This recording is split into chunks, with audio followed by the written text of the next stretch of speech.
मैं तुम पर विश्वास करती हूँ, और अगली सुबह उसे मानसिक अस्पताल भेज दिया। उसी दिन रात को कुत्ता 8 गली पार करके उसके पास पहुँचा। असल में वह वही बाघ था जिसे उसने पहले ठीक किया था। अब उसकी हालत और गंभीर हो गई थी। उम्मीद थी कि अडू फिर से उसे बचा सकता है। अदू ने सुनकर उसे तुरंत निकल जाने को कहा, क्योंकि इन जानवरों ने ही उसे यहाँ फंसा दिया था। गाली सुनकर कुत्ते को बेबसी में चले जाना पड़ा, लेकिन अदू ने रात भर गहन विचार के बाद फिर भी प्रिंसिपल को ढूंढ लिया।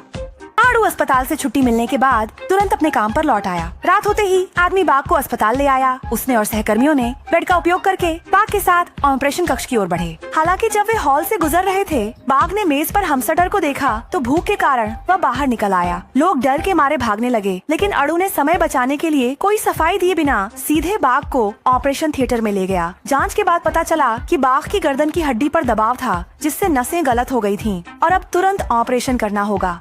और बाहर खड़ी पत्नी को अभी भी इस सब पर विश्वास नहीं हो रहा था, जब तक कि अडू के पिता ने उसे नहीं बताया कि उसके पास बचपन से ही अद्वितीय प्रतिभा है। यह समझने के बाद पत्नी ने सर्जिकल गाउन पहना और सर्जरी रूम में चली गई। उसने धीरे धीरे बड़े बाघ के पंजे को पकड़ा और उसे लगातार शांत करती रही। वहीं दूसरी ओर पुलिस को सर्कस से शिकायत मिली और वे पहले ही अडू के अस्पताल पहुंच चुके थे। कुत्ते पहले ही मदद का इंतजाम कर चुके थे और जानवरों से अस्पताल के प्रवेश को बंद करा दिया था। इस बीच अडू ने सफलतापूर्वक बाघ के शरीर से रक्त का थक्का निकाल दिया और यह दृश्य लाइव प्रसारित हुआ। इसी तरह अडू को समाज की स्वीकृति मिल गई। खिड़की पर मौजूद जानवर भी खुशी से चिल्लाने लगे, लेकिन केवल बेटी का हैमस्टर खुश नहीं था। अगर उसने मुझे फिर से खा लिया तो मैं उसकी मूंछों को फाड़ दूंगा।